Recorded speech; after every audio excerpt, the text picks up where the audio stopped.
2012 in Gambo. I can truly say that I enjoyed my job, and when I retired, I was pleased with the fact that I did retire. And today I look back down over this crowd and I'm thinking, wow, after 10 years we got another captivating audience. So hopefully I'll be able to entertain you. I said to my wife, I better take my pocket watch that my girls gave me and hopefully make sure that I don't talk on and on and on, because she often got to remind me. That's enough of that now. Here we go. Okay, I've entitled this presentation, Where Once They Logged. That's following on the theme that we started back in 2016, where we used the term, Where Once They Served. Then we followed in 2018, Where Once They Sailed. And now this one, Where Once They Logged. Certainly when Bob commented about the treatment of the forestry, I was eager to get at this project, because this was one where I felt these men didn't get treated fairly when they signed up and came back. They thought they were entitled perhaps to a little bit more, but had to fight for a period of time before they received these benefits. Here we go. I took some of the photographs that people sent me and I colored them. Not that, I wanted to change them, but just to give us a little bit of background. Sometimes you can see the face a little bit clearer. And there's a group of boys from here in Hodges Cove. And if you look at their coats, they're proudly displaying a badge that identified them, the forestry badge. Now, Haley's song was entitled, Everyone's Got a Story.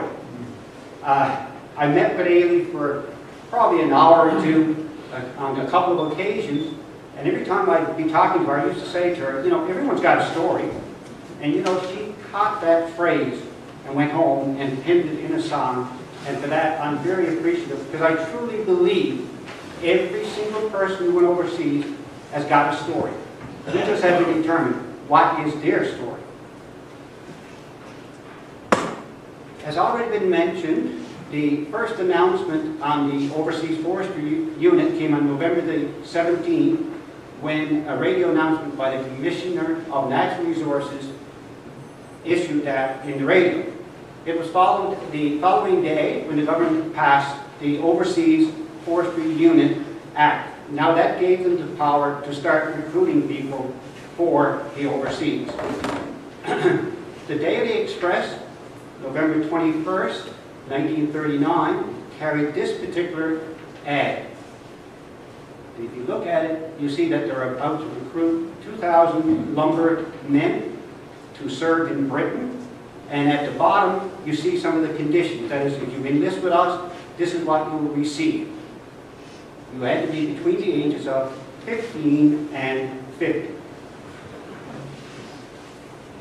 Some of you are wondering, what did these men sign? How did they enlist? What was their contract like? And this is a typical page that they would have signed in order to enlist. I want you to zero in on the bottom portion. This is an application by Eldred Stringer when he enlisted, and he leaves so much money to his dad at home every single month. It would have been deducted from his pay. And that was to assure the families back home would have pay. And that was all men had to sign that particular portion. I don't know if all of them had to take the same amount, but the point was money had to be left to the boys back home, the families. If you go researching the Newfoundland Overseas Forestry Unit for the Second World War, there's not much literature out there. This is probably the best book. It was written by Tom Curran, entitled They Also Served. And if you look at the bottom portion, it covered the forestry mostly in 1939, 1940, and so on. Using that book, this was one of the first charts that I put together, and it's a draft copy, it's not completed yet, but it shows the 5 boats that went overseas at the beginning up till about mid-February. And if you have your dad's, your granddad's number in mind, if you look at the numbers there in red, that would probably tell you what boat he was on. The first contingent, the first draft to go overseas, left in December 1939. They went over on a boat called the Antonia. On board the boat were 300 men, and this is what they were tasked with. When you get over there, you guys have to start building logging camps, because coming behind you is another 2,000 men. So you can see quite the task. On board that ship, we had 4 people from our area. There was Herbert Green, St. John's split out. He got on the train in Corner Brook. He was working in the lumber woods. He boarded the train in Corner Brook, went to St. John's. He was joined in Deer Lake by Josiah Drover from Hodgesco, and they met up possibly in St. John's with Helmut Goolby from Queensco and William Soper from what was called then Blackbrook, or today Northwest Brook. So these are the 4 first individuals to go overseas from our area. Then another vessel I want to mention, the Trophy. Now she's much more of a luxury type liner. And on board that particular sailing was the 4th draft from our area. It was the largest group. There was 963 men aboard that vessel from Newfoundland. They sailed on January 23rd, 1940. And from that sailing, there was 40 men from our area. So this was the largest group to leave the Southwest Arm area. Again, think about the numbers that range between 1,016, 1,979. You can identify your dad in that number. I can assure you he was on that boat.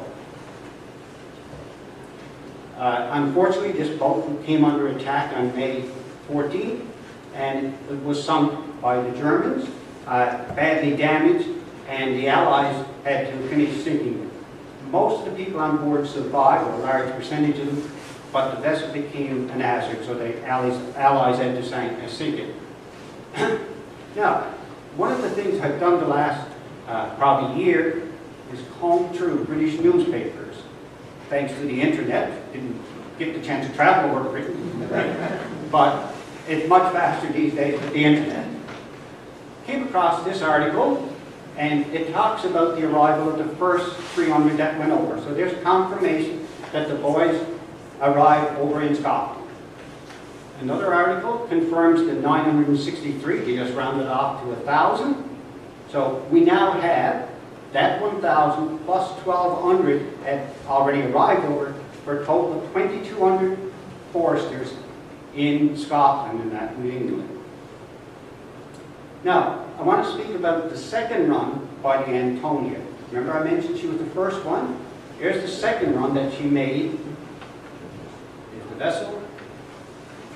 She made the run in July of 1940 from Bachwood. And right away, some of you here should say, yeah, Dad was on that. It reached the Firth of Clyde on July 13th. 205 loggers that were on board. 17 from this area. So again, a fairly large number. Now, as for the rest of the boys in our area, they were scattered 2, 3, 5, that type of thing on various other vessels. Now, the loggers that we're talking about in that previous slide, most of these loggers left by train from the Northern Bight train station. Now, thanks to a lady that's sitting in the audience right now by the name of Glenda Stoyles, we now have, and Wanda knows only too well, and our committee, we spent years trying to find a photograph. Glenda sent us this photograph, and some of you might look at that and say, wow, I remember that place. So 17 of our loggers gathered up by the Northern Bight train station, got on board, and went to Bachwood, then from there sailed overseas. I want to take you on a logger's life. Now, the boys are over there. What did they do? Well, first 300, we know what they did. They started building camps. And they were charged with building these camps, equip them, put the food in place, because the boys were coming. Here we see an article from the British newspaper confirming this, and in particular I want you to notice the subheading there where it says lumberjacks build 6 in 12 days. So the boys were putting up a few camps. And these camps, of course, made up a campsite, and we went on and built another campsite until everybody was ready to be accommodated there. Now, someone mentioned about, I think it was Bob, yes, he mentioned about the Scottish camps. Now, these were spread over Scotland, and where were they actually located? Here's a map of Scotland, and the numbers that you see with circles in them would have been the locations. Now, I've drawn a red circle around an area called Inverness and Cardridge. That's where a large percentage of the loggers from this area went. So, number you're sitting here, that's where your dad went. That's where your granddad went. That's where your uncle went. Mostly in that region. These are the list of the camps. And again, I'm not going to go down through all of these. But again, going back to the book that Tom Hearn wrote, you can get that information from that. Okay, what were the camps like? Now, boys, here it is. Nice hotel that they had. Remember that? About a very short period of time. Another campsite. Another campsite. This one here sort of reminds us of home, a bit of snow and that, down at the base of the cliff there. But see the logs up in the background, or the trees, and see how one area is already harvested. Now, here's a group of loggers from our area. I colored it again so that you could see it much clearer. So people sitting here, you can look up there and say, wow, that's Dad, that's Granddad. Thanks to these photographs surviving, thanks to all the people sitting here that were willing to share this information. This is another campsite with a group of men, just to illustrate that there wasn't only one man in a campsite. There was huge numbers of them. Now, Bob referred to the basic tools. Okay, I'm a logger, I'm getting ready to go, what do I need? Well, we all know you need an axe, you need a buck saw, and the PV pole. Here we see two people from our area, Max Pinson on your left, Max Peddle on your right, and the boys are proudly displaying not guns, right? Not guns, but what they needed to cut the forest, the buck saw and the axe. Here we see three individuals from the Farmville area, again illustrating buck saw, axe. Now, PV pole, I wondered, okay, what do you guys that? But these logs, someone mentioned already, Bob, with the length of them, just imagine you had to roll these things around, so you didn't pick them up and say, okay, I'll carry that over. Right? You had to roll them. So the PV pole became a very important tool. So that's your three basic tools that these men would have been supplied with in order to carry out their activity. Now, I'm going to diverge for a second. I had the pleasures of meeting this man when I retired, Alstad Goss. He served in the Second World War.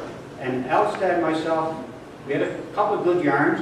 I wish I had time to yarn more with him. But I want to look at what he responded to me when I asked him the question. Alstad, when you went in the woods, when you was a young person, what did you need? And this is the way he put it to me.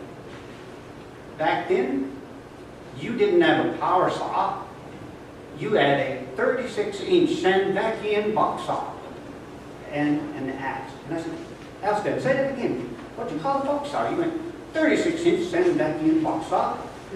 And I grew up using the buck saw with Dad, but I never heard Dad call it that. Now I couldn't wait to get home to get on the internet and say, what is he talking about? And sure enough, that's what the actual meaning of the buck saw is.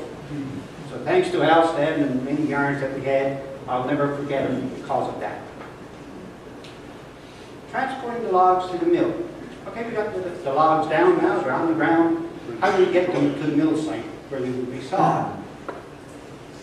Well, most people sitting here certainly heard of that horse and bobsled. That was the most common way. Here we see a horse dragging a couple logs on the bobsled alongside the campsite. This particular photograph here, I'm certain Jackie and Wes can recognize that this is two people, Larry Gladney on your right from the Glarneville area, and on your left is Ken Churchill. But again, you can see illustrating the concept of the bobsled and the horse. Now, of course, as some of you know, they didn't have just horses, they had tractors. Now they were really moving up in the world. Here we see a caterpillar pulling some logs up a hillside. Imagine a horse trying to do that. Here we see a tractor pulling a large load of logs. Certainly would require more than one horse to pull that load. Caterpillar crossing the river. And here's another individual from the Southwest Arm area. I had a big smile on my face when I received this photograph, because that's a rarity. Here we have a guy by the name of Ariel King from St. Joseph's Within, and he used to use the tractor pulling the logs. Came across this in the newspaper, and I had a little laugh to myself. That's a Newfoundlander for you, boy. You don't want to rock, so I'm going to stand on the logs and balance myself, and off I go. Now, I had to get used to this term. I said a truck, they say a lorry. So, always over there, they would have said, well, that's a lorry. There we see a lorry being loaded with logs. Another lorry being filled with logs carried to the mill site. This particular photograph, I believe we have a relative of this gentleman. This is Alexander Lambert that was driving this particular truck. Once the logs were by the riverside, they were dumped into the river, and then the river played its role in transporting the logs to the mill site. The river, once they floated down the river to the mill site, you see the PV pole being used again as they line up the logs to be taken up the conveyor belt. They're conveyed into the mill. So there's the raw product, cut by Newfoundlanders, going in, the product comes out. Here she is, sawed lumber, usually used in the coal mines to hit crops, but they were used for all sorts of other material. Stacking lumber. Of course, you couldn't just have it all fall out on that chute. You had to have a guy who looked at it, judged, okay, that's a good piece, I'll throw that aside, and he was responsible for stacking.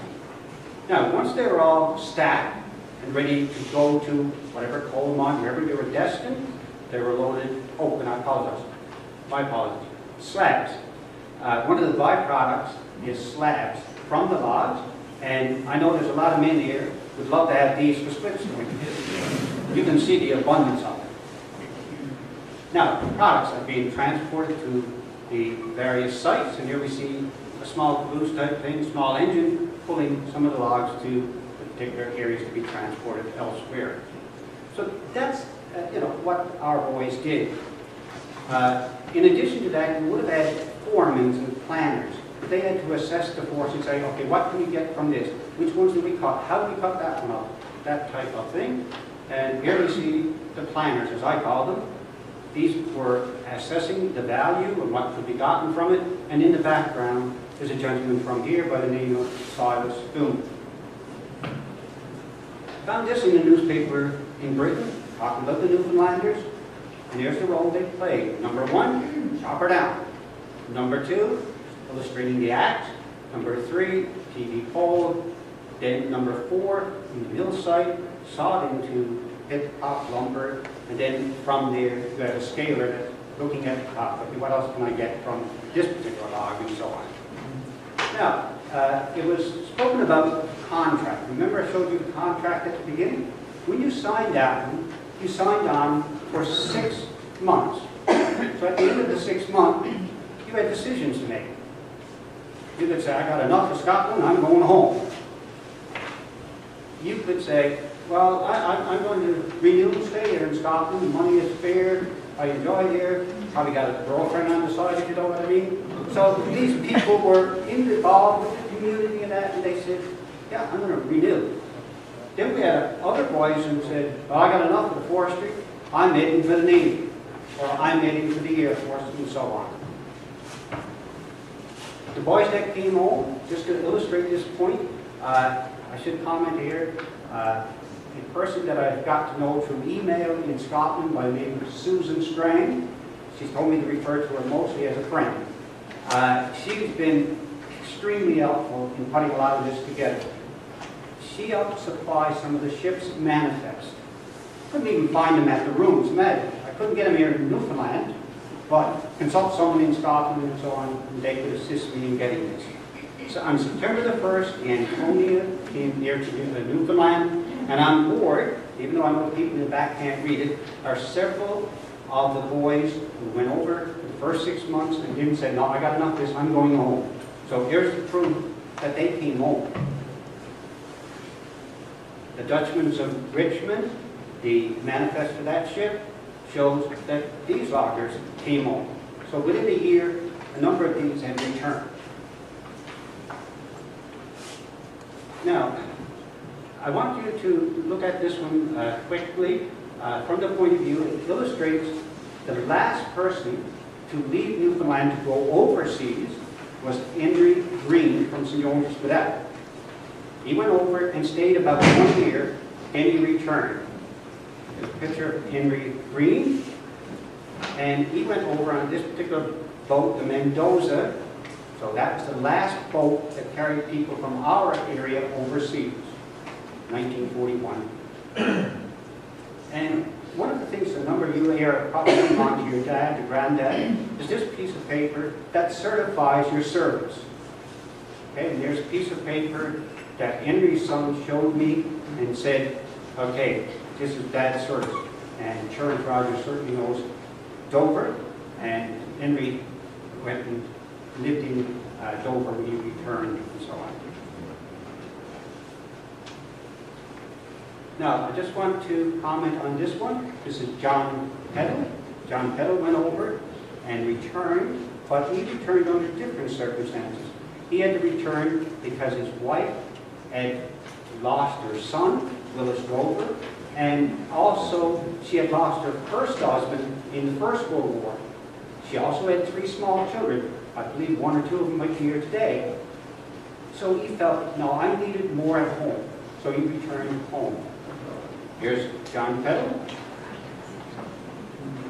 He left for Botwood in 1940, and he returned in 1942.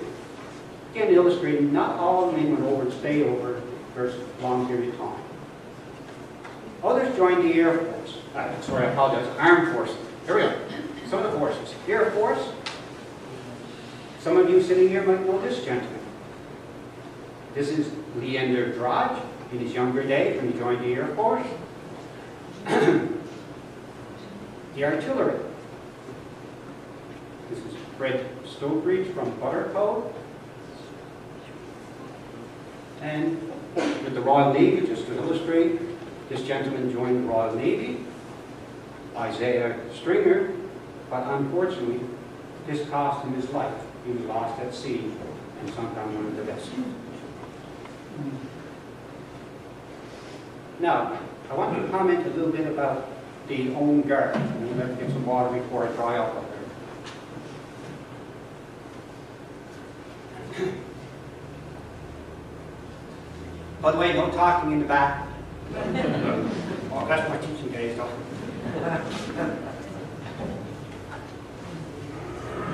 Okay, the Home Guard.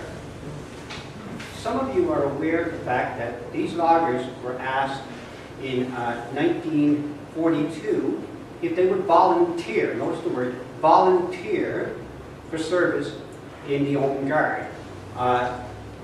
Some of our boys here in this area did so, but you've got to remember now, they were ready to say, okay, I'll volunteer. That means I lost my free time. On Saturday, instead of getting ready to go out for entertainment, I got to go train as a soldier. So I want you to keep that in mind. Volunteers, the Home Guard. Here's the 17 names that I've confirmed so far. To list in that these were the men that joined the Home Guard. Originally I had 19, but when I started figuring out some of the dates, there's no way they were in the Home Guard because they were at home. So they could not have existed, even though they showed up on the list. Here you see Graham Peddle on your left, Max Peddle on the right, illustrating the uniform of the Home Guard. In this particular photograph, sent to me by Glennis again, we see Jack Goodyear and Lester Stoyles. Lester Stoyles was from the Hillview area. Again, well dressed up, showing the uniform of the Home Guard. And Ivan Shea standing there. Now, what did the boys do in their free time? Well, they got aboard a lorry and off to the Scottish Highlands we went, and to train as a soldier. What did they learn? Well, they learned how to communicate. So communications was part of it. They learned how to read a map, because after all, they want to know where you're going. That was I spent, by the way, 4 summers with, working with the provincial government at geology. And when I used to come home, my dad used to be worried. And I'd say, "What's wrong, Dad?" He said, "How do you know where the paths are?" And of course, he didn't realize that we used maps and aerial photographs and so on. They were trained as soldiers to properly use a gun and how to take commands from the commanding officer. So that's what they did in their so-called free time, while their buddies were hanging out somewhere else. These photographs are courtesy of a guy by the name of Bill Nicholas. I just basically took them and colored them, again showing you the beautiful Scottish countryside. Entertainment.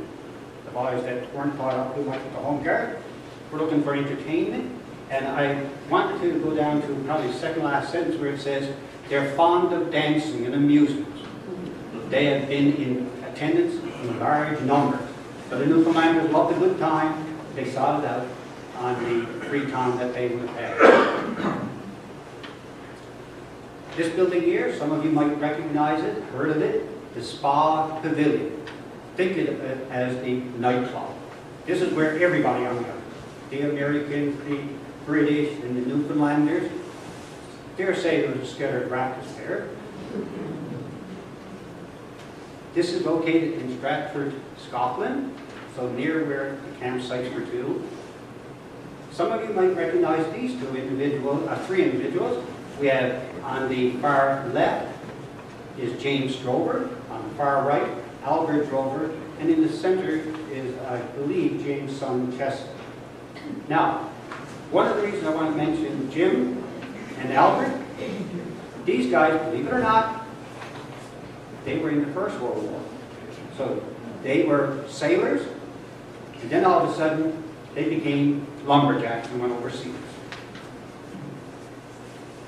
This particular photograph here shows James Chalk, and again, notice the building, notice the background. This is the background as it was at that time in the Spa Pavilion. Notice the dress. Okay, boys are there for entertainment. They're dressed up a bit compared to what they would have normally worn at that time in the workplace. Other forms of entertainment. Here we have 2 people from our area, one by the name of Max Pinson on your left, and on your right, Leslie Stoyles. You see these people playing the guitar, so that was a form of entertainment. Found this in the British newspaper about Newfoundlanders gathering around the bunk and singing a few songs before they blew up the lamps. Boxing? Well, boxing was a favorite pastime. And here we see James Drover illustrating how he boxed. Now, you might think, oh yeah, that's just for a photograph. No, some of these guys were serious because camps would challenge each other in boxing bouts. So that was a form of entertainment. Here you can see a boxing bout, and look in the background and you see the government officials standing here watching the boxing. So it was a form of entertainment. Now, I want to comment on the women that married a lot of the loggers in this area. This particular book here is one of the few out there that has been put together by a group, and their stories from the Scottish brides, the British brides. Again, a great book to read some of the stories. What was it like for these people to leave Scotland and arrive in a little tiny outport after growing up in a city? And some of you certainly know some of these stories more than I do, even though I would love to know them all. And this is the back cover, so if you're ever looking for a book to read on the brides, that's certainly the one I would recommend, because there are only a few out there. Now, this particular beautiful little lady is Trixie Stoyles. Her name is actually Alexandra, but they call her Trixie. And Trixie has a story in there, and I'll just highlight a latter part of the first paragraph, how she talked about the fact she came across the Atlantic nice and calm and everything was good, but when she got on the boat to come across the straits, it was a storm, and she got violently sick. And she said because of that, she'd never, ever forget coming from Scotland. Now, this particular chart here I put together based upon various marriage certificates talking to families, and this confirms that there was 13 women who married loggers, Newfoundland Forestry. I'm not talking about the Navy, because I know there's people that marry Navy people too, but the loggers. These guys went over with the logging. Sometimes their weddings got into British newspapers. And this is a guy that got married, Stephen Walsh. And here's his picture in the British newspaper. Sometimes I didn't find articles, and I didn't get family members to tell me this, but we were fortunate enough to identify marriage registration. And here it confirms that an Herbert Green, also known as without, married a Martha Stewart. So various ways that we got this information over a period of time. Now, we were fortunate that some family members said, oh, I got a picture of mom and dad when they were married. So the first one, Art Dean, and his son is here with us today, and his mom, Agnes. In the next one, Doug Cooper and Elizabeth Banks. And the last one at the bottom there, Leander Dodge and Catherine. So again, great to have these historical photographs and that to document the history of this region. This particular wedding here of Lester Stoyles and Trixie. What's interesting about this one, and I asked Glennis before I spoke here today, could I have permission to sort of sum up what happened in their marriage? So I'm going to try to do that as quickly as I can. Okay, Lester Stoyles goes overseas, hangs out in Scotland in the area, eventually meeting this girl's sister. Started going with her. Her sister's a little bit younger, and eventually, obviously, she gets a bit older, and she goes to work in clerk in the area that Lester is working in, gets to know her a little bit. Suddenly the war is about to be over. He looks at her and says, what are we going to do? I'm going back to Newfoundland. What do you want to do? Oh, we'll get married. And most people say, oh, yeah, that's a pretty good story. But that wasn't over, because he got ready to come home, and her dad looked at her, she's not going. What do you mean she's not going? We're married. No. I'm telling you now, what you have to do is go back to Newfoundland, find a job. When you find a job, send me confirmation that you have a job, then I'll let her come home. That's what happened. Now, he got a job in Gander, she came to Gander, and then from there they raised her family. And again, thank you, Glennis, for helping me understand this story. Now, the ATS, Bob referred to the fact that they were advertising for cooks, clerks, and basically anything. They wanted the women to join up and help out. The ATS, or the Auxiliary Territorial Service, in our area, we had this lady, Catherine Fieldhouse, who became Catherine Dodge, more commonly called Kitty. We had this lady, Mary Stoker All, who became Mary Peddle. And in the center here, we had Doris Harford, who became Doris Peddle. Now, I thought I had my research done pretty good there. And remember, I showed you a certificate a little bit earlier of the marriage between Herbert Green and Martha Stewart, when I was viewing it last week, discovered she was also in the ATS. So now I had to revise some of this. Of course, there was 4 ladies from the ATS that married people from this area. One of the reasons I didn't know as much about Herbert Green is that when he came here first with his bride, they went back to New York, and it was difficult to find a person who would be able to tell me all the information. Now, war is over. Guys got ready to leave England and Scotland, and here we have them arriving in St. John's. 70 foresters arrived on this particular ship. On board that ship, we had 2 individuals from this area with their families. We had Robert Cooper and Leonard Peddler. So again, proving that these people came over after the war with their families. Here's a photograph, actually, of the men and families coming down the gangplank in St. John's Harbor. Now, the manifest of other ships and so on helps me determine when did the other women come over. Sometimes they came over with their husband, sometimes they came over on boats alone. And this is, again, documentation showing you which boats they would have come over on. Now, I want to speak to, so I think of this term sometimes, the last one. This is the last one in reference to returning from overseas. He returned on the SS Lady Rodney, and I've got to give the room's credit here, because it was the room where I found this documentation that the ship's manifest, one of the few ship's manifest they got, and I put an arrow by the name, George Churchill. This documents that George Churchill was actually the last person to return home, whereas the first 4 individuals I showed you were the first to leave this area. And there's a photo of George Churchill in his younger days. Now, documents, medals, and badges. Every man that served with the forestry would have been given one of these, so some of you would have seen your dads, granddads, uncles, so on. Those that served in the Home Guard, they would have been given that piece of paper certifying that they served with the Home Guard. Badges? Well, those that served with the Home Guard were entitled to the Defense Medal. Also, those that would have been entitled to the Volunteer Medal, and all loggers were entitled to that one. But notice that Bob said, upon application. And believe it or not, there's still people in Southwest Arm that still, the families don't have that medal. They don't realize it. You've got to ask for it. You've got to file application. I wanted to speak briefly about this gentleman.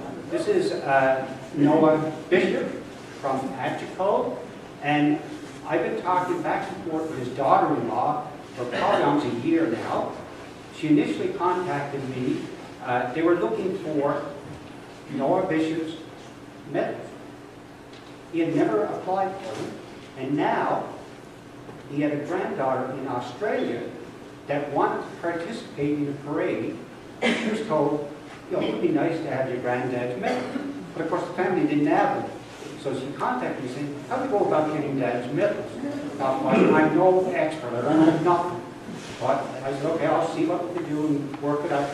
She applied, and guys, see these shiny medals? Brand new, issued this summer to the family, and I believe the family then forwarded them to the granddaughter. To me, that's what this is all about, helping people, helping telling their stories and so on.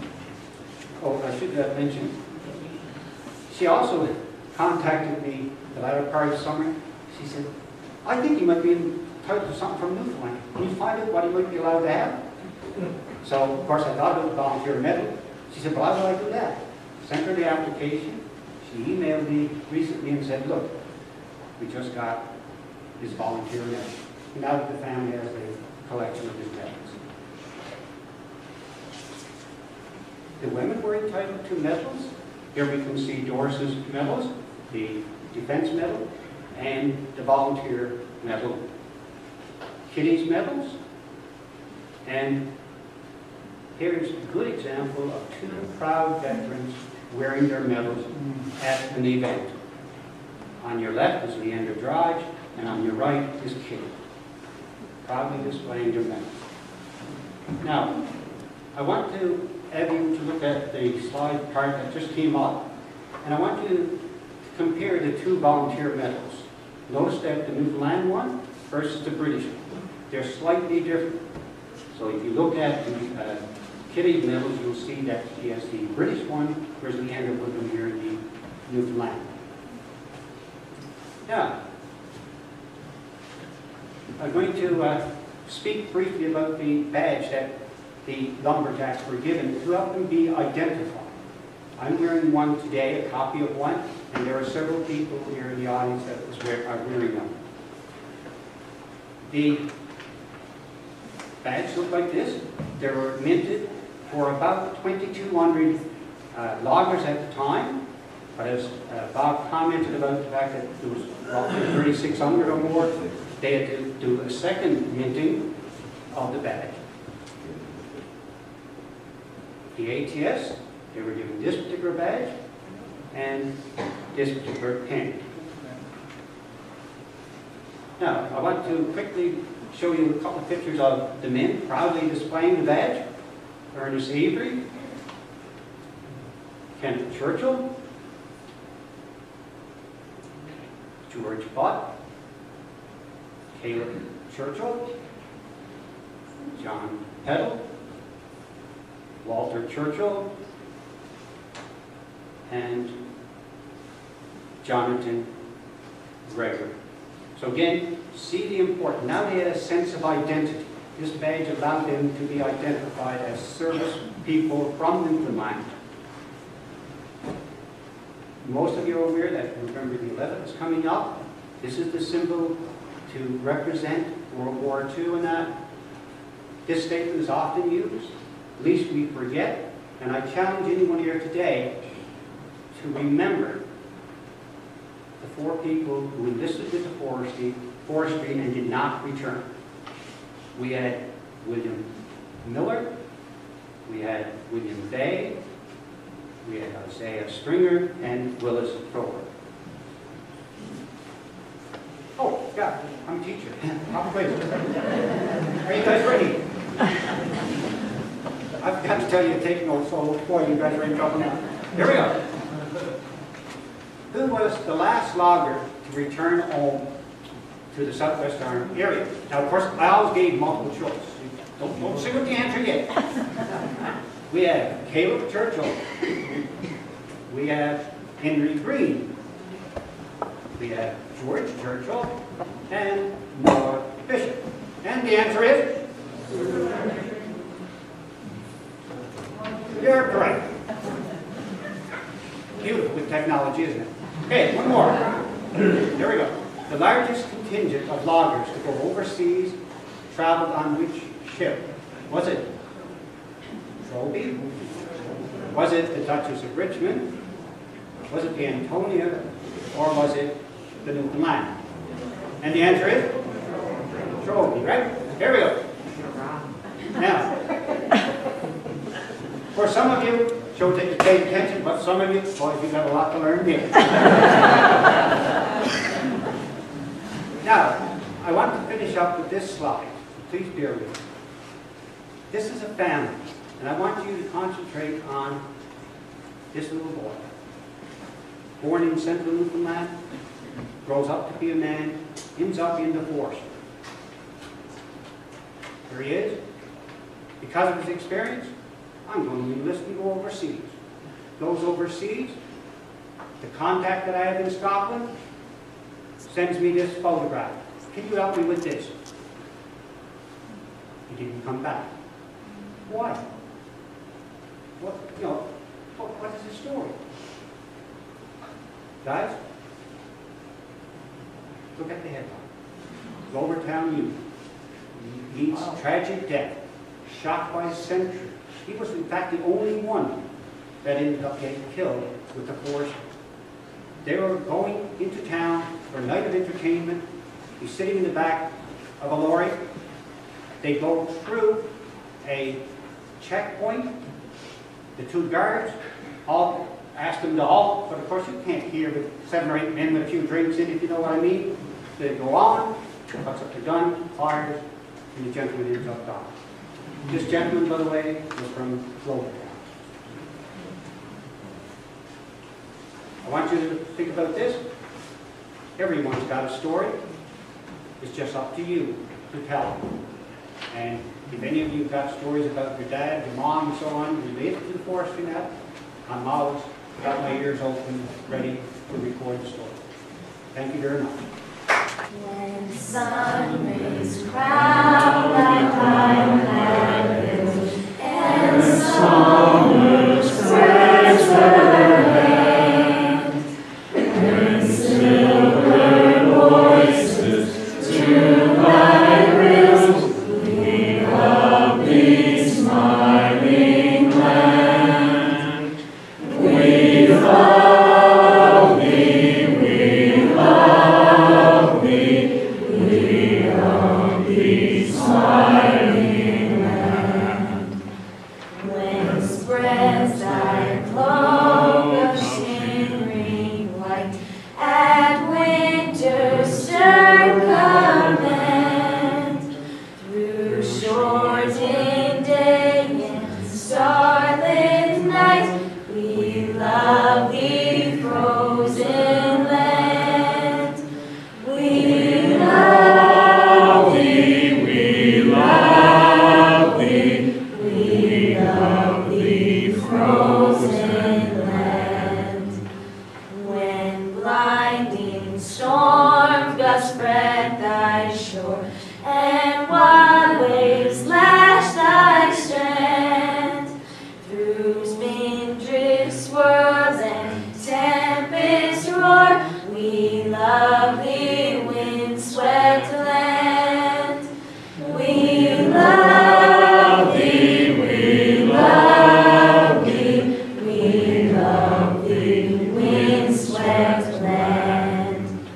As loved our fathers, so we love, where once they stood we stand. Their prayers we raise to heaven above. God guard thee, Newfoundland. God guard thee, God guard thee, God guard thee, Newfoundland.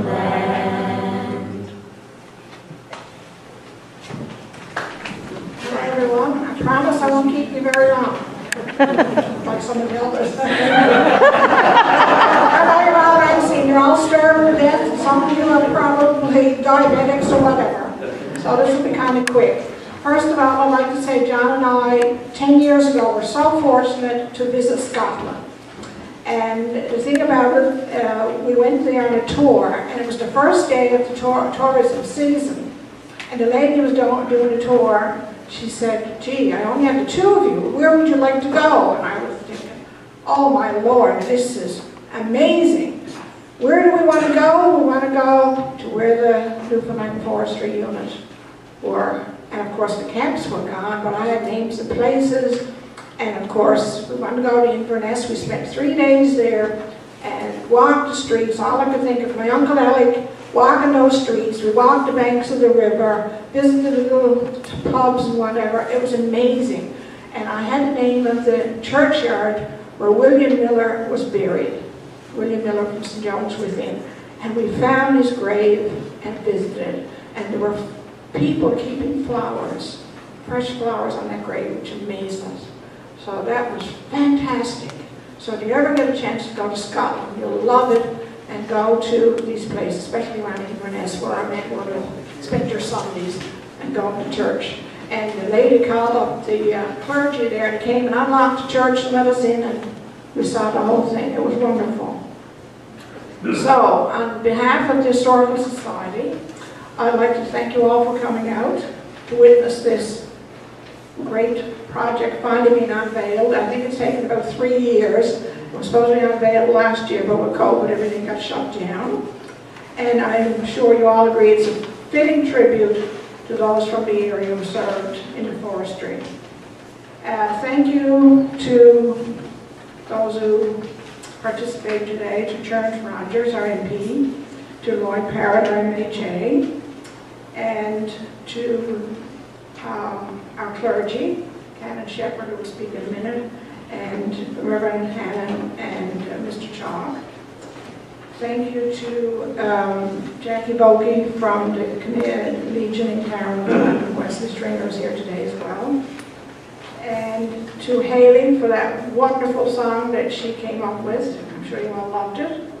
We are so grateful to Veterans Affairs for their financial support in funding this project here today. So let's give them a hand.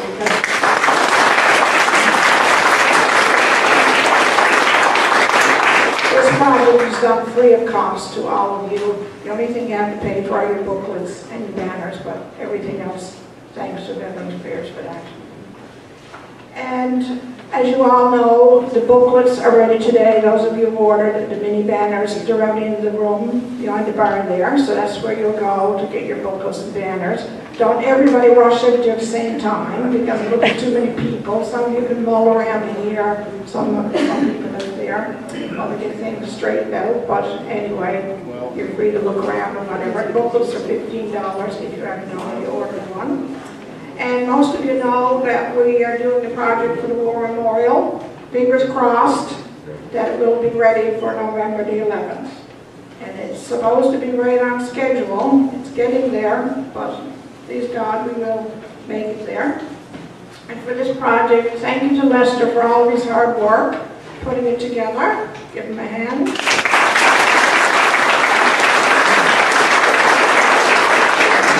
Thank you to Levi Church who helped him come up with the names of the people who served as well.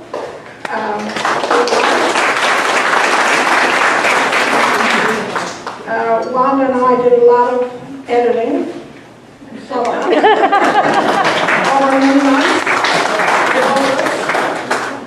and also the rest of our committee who's worked so hard to keep our history going. Besides Lester, Wanda, and myself, the late Andrew Peddle, it was my brother who was buried yesterday. So let's give him a hand for his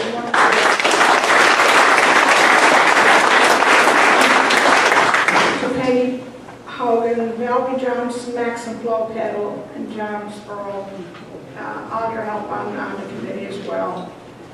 And today we've set up a table here. If anybody who hasn't given a donation for the War Memorial Fund and you'd like to do so, I can also issue you a receipt.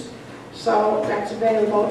We have 3 items that went on tickets, going to be drawn later today. 20 by 24 print of Pop Shed. Thank you to Max and Flo Peddle for their donation for that. And thank you to Betty Brown for donating the guitar and the case. That's on tickets. And to Lillian Peddle for crocheting, donating the large Christmas doilies. If you got $5 extra, we'd love for you to purchase a ticket for that. Anyway, because of COVID regulations, we can't set everybody down today and give them their lunch, unfortunately. So we do have cold plates for everybody, so you won't go home hungry. So collect your cold plate, your little lunch on your way out, okay? And I think that's about it. I'm going to call Canon Shepherd to come up and say a closing prayer. Thank you. Let us pray. We thank you, O God, for the stories that we have heard this morning as a result of those who enlisted in the Newfoundland Overseas Forestry Unit from the Southwest Army area. We thank you for the stories of sacrifice, of determination, of comradeship, of hardship. May all these stories be imprinted upon our minds and hearts, and may we carry them always in our lives. In Jesus' name. Amen.